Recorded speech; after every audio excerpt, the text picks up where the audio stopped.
আহ কুত্তা হারামি, তুই আবার আমাকে কিস করেছিস? তোমাকে না করলে কাকে করব জান? তুমি আমার দুষ্টুটা। যাকে ইচ্ছা কর, রাস্তার পাগড়িটাকে কর, বাসার কাজের মেয়েকে করে তোর যতগুলো ক্লাসমেট আছে তাদের কর, তারপর আমাকে করবি না। তুমি এমন করে বলো কেন কলিজা? আমি না তোমাকে ভালোবাসি? তোর ভালোবাসার গুষ্টি কিলাই, তোকে বলছি না তুই আমার সামনে আসবি না। তুমি তো জানো আমি একটু নির্লজ্জ, বেহায়া টাইপের, তাই তোমাকে ভালোবাসি বলে বারবার তোমার সামনে আসি। তাহলে তুমি কেন আমাকে দূরে সরিয়ে দাও বলো? সেটা বুঝতে পারিস না কারণ আমি তোকে ভালোবাসি না বলেই তোকে দূরে সরিয়ে দেই। কিন্তু কেন? কারণ তুই আমার থেকে জুনিয়র, তারপর আমার ছোট ভাইয়ের বেস্ট ফ্রেন্ড। আমি চাই না আমাদের জন্য তোদের সম্পর্কটা নষ্ট হোক, তাই প্লিজ এইভাবে আমাকে ডিস্টার্ব করিস না। আমি চাই না আমাদের মাঝে সম্পর্ক হোক। আর তাছাড়া কি তুমি অন্য কাউকে ভালোবাসো নাকি তোমার বয়ফ্রেন্ড আছে বলো, যার জন্য আমাকে ভালোবাসতে পারবে না? আমি তোকে এইসব কৈফিয়ত দিতে বাধ্য নই। আর তুই কি ভালো করেই জানিস আমি প্রেম ভালোবাসা পছন্দ করি না, তাই আমি চাই না তোকে ভালোবাসতে। প্লিজ আমাকে ডিস্টার্ব করিস না, তাহলে কিন্তু আমি আকাশকে সবটা বলে দিতে বাধ্য হব। তোর বন্ধু জানতে পারলে কিন্তু অনেক বেশি কষ্ট পাবে। তুই কি সেটা চাস বল? আমার বন্ধু জানতে পারলে কষ্ট নয়, অনেক বেশি খুশি হবে, কারণ সে জানে তার বন্ধু কত ভালো একটা ছেলে। জান, তুমি একটা কথা বলো তো, তুমি আমার থেকে ভালো ছেলে আর এই সারা শহরে খুঁজে পাবে বলো? চাই না তোর মতো ছেলে আমার। তোকে বলছি না তুই আমাকে ডিস্টার্ব করবি না, তারপরও কেন ডিস্টার্ব করিস? আমি তোকে ভালোবাসি না, কেন বারবার আমাকে ডিস্টার্ব করিস? অসহ্য লাগে আমার। বেশি ভালোবাসি তো সেটা প্রকাশ করেছি, তাই তোমার কাছে এখন অসহ্যের কারণ হয়ে গেছি। চিন্তা করো না, একটা সময় তুমি আমাকে অনেক বেশি ভালোবাসবে আর আমাকে এত বেশি নিজের লাইফে চাইবে যেটা তোমার কল্পনাতেও নেই। শোন, তোর মতো একটা পিচ্চিকে আমি কখনোই ভালোবাসবো না। তোর এটা ভুল ধারণা। তুই যদি বারবার আমাকে ডিস্টার্ব করতে থাকিস, তাহলে তোর বাসায় পর্যন্ত আমাকে বলে দিতে হবে। সেটা কি খুব ভালো হবে বল? তাতে তোর আর আকাশের মধ্যে সম্পর্কটা নষ্ট হয়ে যাবে। আমি চাই না তোদের বন্ধুত্বটা নষ্ট হোক, তাই এখনো কাউকে কিছু বলিনি। তোমাকে কিছু বলতে হবে না, তুমি তো আমাকে ভয় দেখাচ্ছ। আকাশে জানতে পারলে রাগ করবে, তাই তো? আমি আজকে আকাশকে বলে দিব। তোকে কিছু বলতে হবে না, আকাশ খুব ভালো করেই জানে তুই কেমন আর কি, সেটা ও আজকে বেশ ভালোভাবেই বুঝতে পারবে। মানে তুমি কি বলতে চাইছো? বাপ্পি কথাটা শেষ করার আগেই আকাশ আড়াল থেকে বেরিয়ে এলো আর বাপ্পির সামনে দাঁড়ালো। বাপ্পি আকাশকে দেখেই অবাক হয়ে গেল। তারপর একটু হাসার চেষ্টা করলেই তখন আকাশ ঠাস করে ওর গালে একটা থাপ্পড় মেরে দিল। তারপরও বাপ্পি আকাশের দিকে তাকিয়ে একটা মুচকি হাসি দিয়ে বলে, এটা কি ছিল? তুই কি আমার সাথে মজা করছিস? তোর এরপরও মুখ দিয়ে কথা বেরোচ্ছে আর তুই কি বলছিস আমি মজা করছি? তোর আমাকে দেখে কমেডিয়ান লাগছে?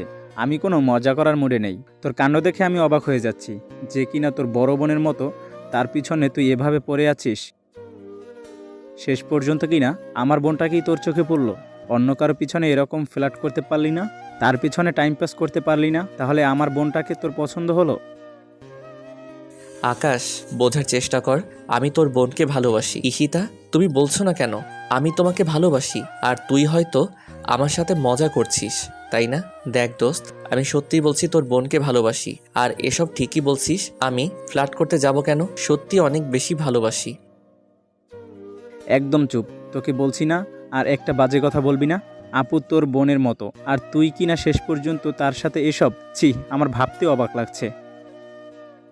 তুই এমনভাবে বলছিস মনে হয় বন্ধুর বোনকে মানুষ বিয়ে করে না, তাদের সাথে সম্পর্ক হয় না। আর তাছাড়া তোর বোন তো আর আমার আপন বোন নয়, আর ভালোবাসায় কোনো বয়স ফ্যাক্ট করে না। তাহলে তুই এমন করে বলছিস কেন? আসলে তোর মাথাটা খারাপ হয়ে গেছে। যেখানে আপু তোকে ভালোবাসে না সেখানে তুই বারবার এসব কথা বলছিস। হ্যাঁ, তোকে যদি ভালোবাসতো তাহলে তোর ভালোবাসাটার একটা যুক্তি ছিল, কিন্তু তুই একতরফাভাবে ভালোবাসিস।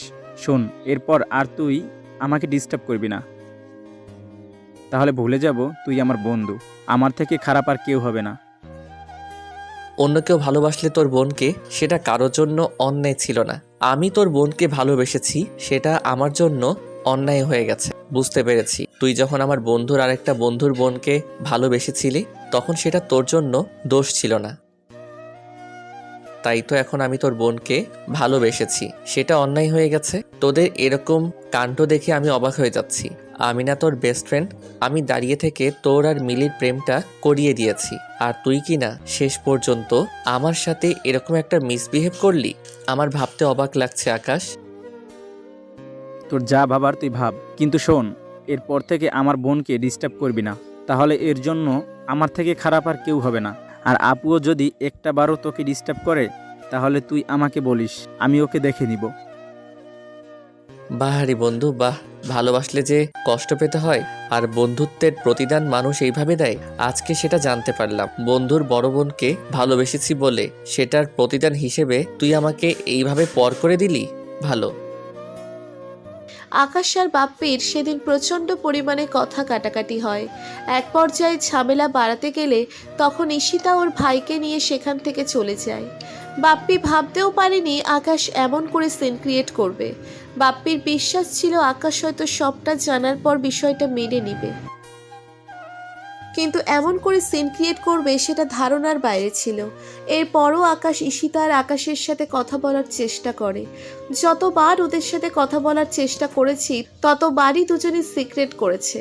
বাপ্পি আকাশের ব্যবহারে বারবার অবাক হয়েছে। প্রথমে ভেবেছিল আকাশে ওর বোনের সামনে একটু নাটক করছে, কিন্তু ও যে সত্যি এমনটা ভেবেছে বাপ্পির সেটা ধারণার বাইরে ছিল। বাপ্পি আকাশকে বোঝানোর চেষ্টা করে ওর বোনকে কতটা ভালোবাসি, কিন্তু আকাশ ওর উপর প্রচণ্ড পরিমাণে রেগে আছে। বাপ্পি বুঝতে পারছে না বন্ধুর বোনকে ভালোবাসাটা কি ওর জন্য অন্যায় ছিল নাকি। তারপর যতবার বাপ্পি ঈশিতার কাছে গিয়েছে ও ততবারই বাপ্পিকে অপমান করেছে, ছোট করেছে, সবার সামনে গায়ে হাত তুলেছে। তারপর প্রচণ্ড পরিমাণে অপমান করায় বাপ্পি সেদিন ওকে বলেছিল,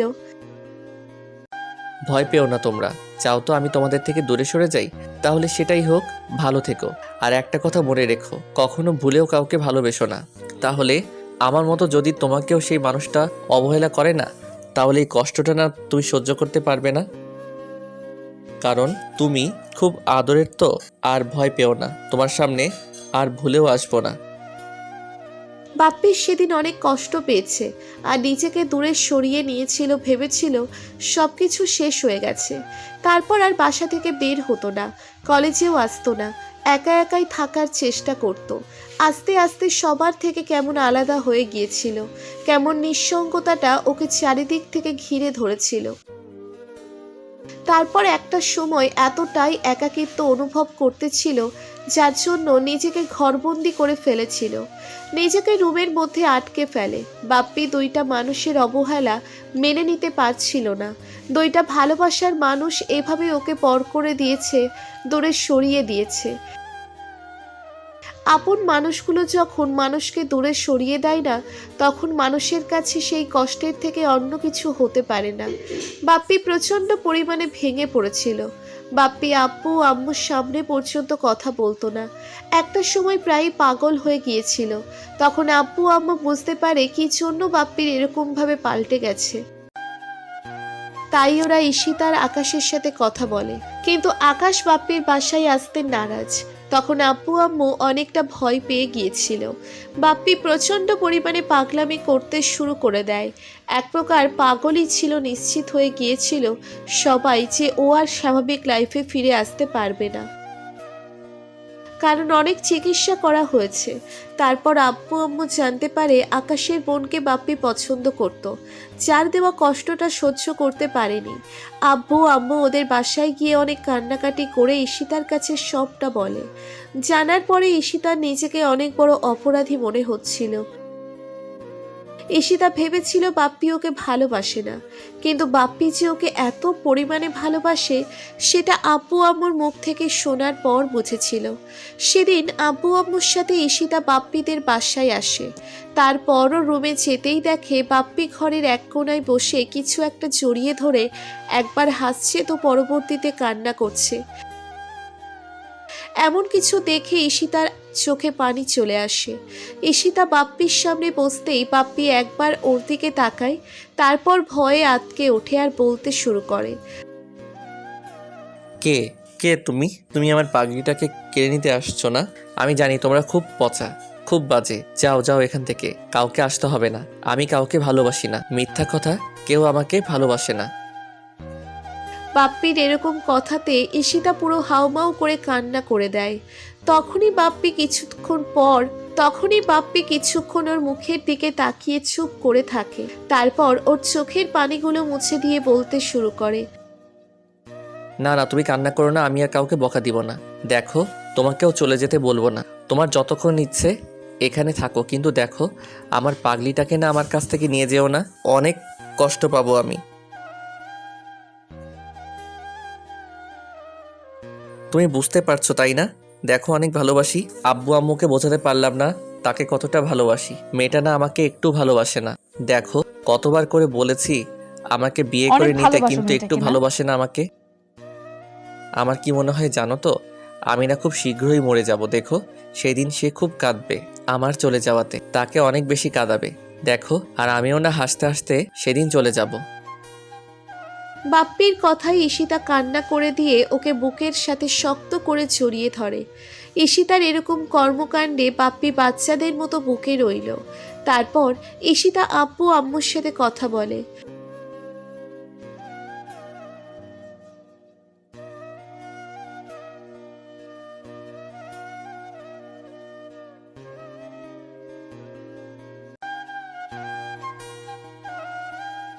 আঙ্কেল আন্টি তোমরা চিন্তা করো না, আমার জন্যই যেহেতু তোমাদের ঈশিতার ছেলেটার এই কথাতে অবস্থা আব্বু হয়েছে, আম্মু অনেক আমি বেশ তোমাদের অসুস্থ ছেলেটাকে স্বাভাবিক হয়েছিল। লাইফে ফিরাবো। তারপর দরকার ঈশিতা পড়লে ওকে আকাশকে বিয়ে করে বিষয়টা নেব। গিয়ে বললে যতদিন অবধি না ও সেদিন সুস্থ হবে আকাশের এরকম ততদিন কথা অবধি শুনে দায়ভার আর আমার। দূরে এখন থাকতে থেকে আমি পারেনি। রোজ ওর পাশে বাপ্পি থাকবো। আকাশকে দেখে অনেকটা ভয় পেয়ে যায়, ওর থেকে মুখ ফিরিয়ে নিয়েছিল আর দূরে সরে যাচ্ছিল। তখন আকাশ ওকে জড়িয়ে ধরে কান্না করে দিলে বাপ্পি কেমন যেন শান্ত হয়ে যায়। আকাশের সাথে কথা বলার চেষ্টা করে, কিন্তু বাপ্পি কোনো কথা বলছিল না। হয়তো প্রিয় মানুষগুলোর দেওয়া কষ্টটা সহ্য করতে পারেনি, তাই এভাবে উন্মাদ হয়ে গেছে। তো 6টা মাস বাপ্পি এরকম পাগলামি করেছে। তারপরও ঈশিতা একটি বারের জন্য ওর কাছ থেকে সরেনি। আর ঈশিতা ওর পাগলামিটা দেখতে দেখতে ওর বাচ্চামির স্বভাবের জন্য প্রচণ্ড পরিমাণে ভালোবেসে ফেলে। ঈশিতা বুঝতে পারে বাপ্পিকে ছাড়া থাকা ওর জন্য কষ্টের, তাই ওকে বিয়ে করতে চাইছিল। তারপর বাপ্পি সুস্থ হয়ে গেলে আর ঈশিতার সাথে দেখা করছিল না, আর কথাও বলছিল না। বাপ্পি যেদিন মনে পড়ে ঈশিতার জন্য ওর এই অবস্থা হয়েছিল, সেদিন থেকেই বাপ্পি ওকে ইগনোর করতে শুরু করেছে। আর এখন এত বেশি ইগনোর করে যার জন্য প্রত্যেক দিন কান্নাকাটি করে। বাপ্পি ভাবে পৃথিবীতে সত্যিকারের ভালোবাসা বলতে কিচ্ছু নেই। আর ঈশিতার এরকম কাজের জন্য বাপ্পি ওকে কৃতজ্ঞতা জানিয়েছে আর বলেছে ও যদি না চায় তাহলে এখান থেকে চলে যাবে। এভাবে 1টা মাস কেটে গেছে আর ঈশিতা এখন আর বাপ্পির অবহেলাটা নিতে পারছে না। তারপর শেষ যেদিন ঈশিতা কান্নাকাটি করে বাপ্পিকে ভালোবাসার কথাগুলো বলছিল, সেদিন বাপ্পির খুব খারাপ লাগছিল। ভাবে ও বিয়েটা করে নিবে, তাই বাসায় এসে আব্বু আব্বুকে হ্যাঁ বলে দেয়। ঈশিতা সেদিন অনেক বেশি খুশি হয়েছিল সবটা জানার পর। আর বাপ্পি ভেবেছে ভালোবাসে যে মানুষটা ওর জন্য এত করলো, তাকে দূরে সরিয়ে দেওয়াটা ঠিক হবে না। শেষ হলে সে ভালোবাসাটাই আবার সামনে প্রকাশ পাবে, তাই দূরে সরিয়ে দেওয়াটা, কষ্ট দেওয়াটা ঠিক হবে না। যথারীতি 7 দিন পর বাপ্পির ঈশিতার বিয়েটা বেশ ধুমধামে শহীদ হয়ে যায়। বাপ্পি বাসর ঘরে ঢুকতেই ঈশিতা এসে ওর পায়ে হাত দিয়ে সালাম করলে বাপ্পি বলতে শুরু করে। সালাম করতে হবে না, আপনি আমার থেকে সিনিয়র। তাছাড়া আপনাকে আমি বিয়েটা এই জন্যই করেছি যে আপনি কান্নাকাটি করতেন, পাগলামি করতেন। আপনার কাছে আমি অনেক কৃতজ্ঞ, তাই বিয়েটা করেছি।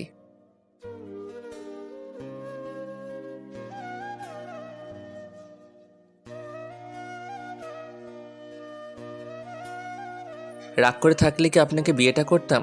কিন্তু আমার না সারা জীবনে কষ্টটা মনে থেকে যাবে। তুমি তো আমাকে ভালোবাসতে, তাহলে কেন এভাবে ঈশিতা কষ্ট এবার দিচ্ছ? বাপ্পিকে এখনো জড়িয়ে রাগ করে ধরে থাকবে ওর আমার উপর? সারা আমি মুখে তো কিস ভুল করতে করেছি, বুঝতে লাগলো। পারিনি তুমি এতটা তারপর কষ্ট একটা পাবে। সময় আবার ওর বুকে মুখ লুকিয়ে ফুপিয়ে উঠতে লাগলো।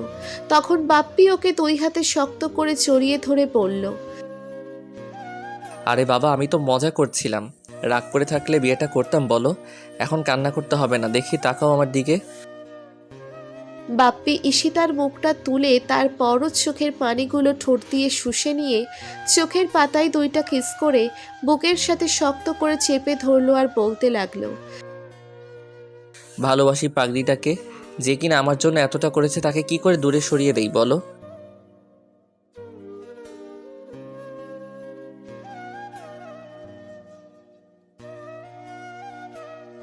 ভালো তো সেই কবে থেকে বেসেছিলাম, আদর দিয়ে ভরিয়ে দিতে চেয়েছিলাম, তুমি আমার কাছে আসোনি, দূরে সরে থাকতে চেয়েছিলে, আর কখনো কিন্তু আবার কষ্ট আমার দিবে না তো? পাগলামিতেই ভুল আমার বুঝে কাছে দূরে এসেছিলে। সরিয়ে দিবে না তো? আজ ভয় পেও না, আমাকে অনেক এইভাবেই বেশি ভালোবাসবে ভালোবাসবো তো এখন থেকে। সবসময়?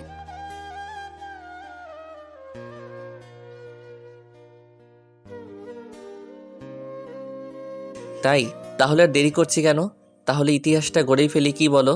এরপর হয়তো আপনাদের জানতে ইচ্ছে হবে, কিন্তু আমি আর তাহলে বলবো দেরি না, করছো কেন? বলতে আমার তোমার শরম করে। ভালোবাসায় ভরিয়ে দাও, আমার অনেক আমাদের আদর চাই ভিডিওটি তোমার থেকে। কেমন লেগেছে তা কমেন্ট করে জানাতে ভুলবেন না।